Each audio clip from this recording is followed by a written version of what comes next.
কি করতাম পানির মাঝে বলেছি কি করে খাইমু বাচ্চা চলে চলতাম খাইতাম এখন কি করে খাইতাম কই আপনারা বাসার উপায় নাই।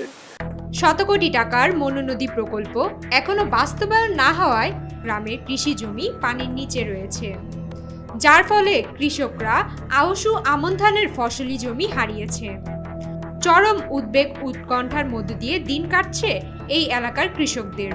মেঘের পানি আইয়া মনে করেন আর বন্যার পানি আইয়া মনে করেন এই জায়গা ভরে গেছে পানি মনে করেন মেশিনে ইসে না পানি আমার সাইড খেয়ে জায়গা মনে করেন নষ্ট হয়ে মনে গেছে। এই পানি কদিন লাগে টানতে মেশিনে আমরা বন্যায় মারে পানি ইসে হইতো তে তো আমরা আর কোনো দুর্গতি হইল না, বাগে ক্ষেত করি এই ক্ষেত তো এখন লইয়া গেছে এখন আমরা বীজ পাইমু কই। হাওরের পানি নদীতে ফেলার জন্য যে শতকোটি টাকার প্রকল্প গ্রহণ করা হয়েছিল সেই প্রকল্পের 9টি পাম্পের মধ্যে 8টি পাম্প স্থাপন হলেও বছর জুড়ে সেগুলো নানা কারণে সচল থাকে না।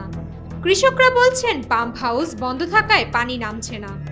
এখন বর্তমানে যে পানি আছে এটা পানি ইসেন না, পানি কমেরও না, খরা দায় তারা তৈরি আছে বন্ধ করিয়া পানি ইসেন না।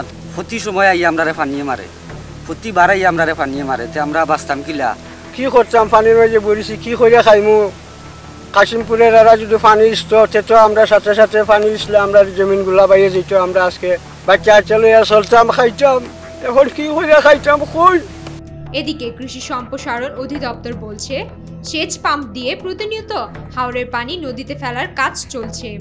কৃষকদের দাবি দুর্নীতি সহ নানা কারণে বেহাল দশায় এই প্রকল্পটির কার্যক্রম।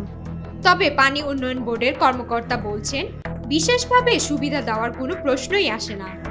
মৌলভীবাজার জেলায় পানি উন্নয়ন বোর্ডের একটি পাম্প হাউস কাশিমপুরে অবস্থিত, সেটাতে 8টি সেচ পাম্প রয়েছে। এটা দিয়ে পানি হাওরের পানি নদীতে ফেলে এবং প্রতিনিয়ত তাদেরকে আমরা বলছি যাতে সেচ দিয়ে পানিটা অপসারণ করার জন্য ওনারা কাজ করে যাচ্ছে, কিন্তু পর্যাপ্ত পরিমাণে পানি সরা না কারণে এবার অনেকগুলো অনাবাদি থাকবে।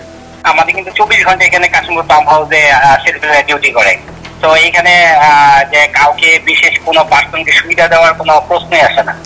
আমরা তো হাওরের সবগুলো পাম্প আসছি, প্লাস হলে এখন কিন্তু দিনে আমরা কিন্তু চালাতে পারছি না বিদ্যুতের কারণে। এই জন্য আমরা দেখা যায় যে পাম্পটা আছে প্লাস হলো ট্রিটমেন্ট ফিশপাম্প সবগুলো খোলা থাকা অবস্থায়ও আমাদের পানি কমছে, কিন্তু ওই যে বেশি পরিমাণ একবার আজকে শেষ হয়ে যাবে এরকম হচ্ছে না। উপকারভোগীদের অভিযোগ দুর্নীতি সহ নানা কারণে বেহাল দশায় এই প্রকল্পটি।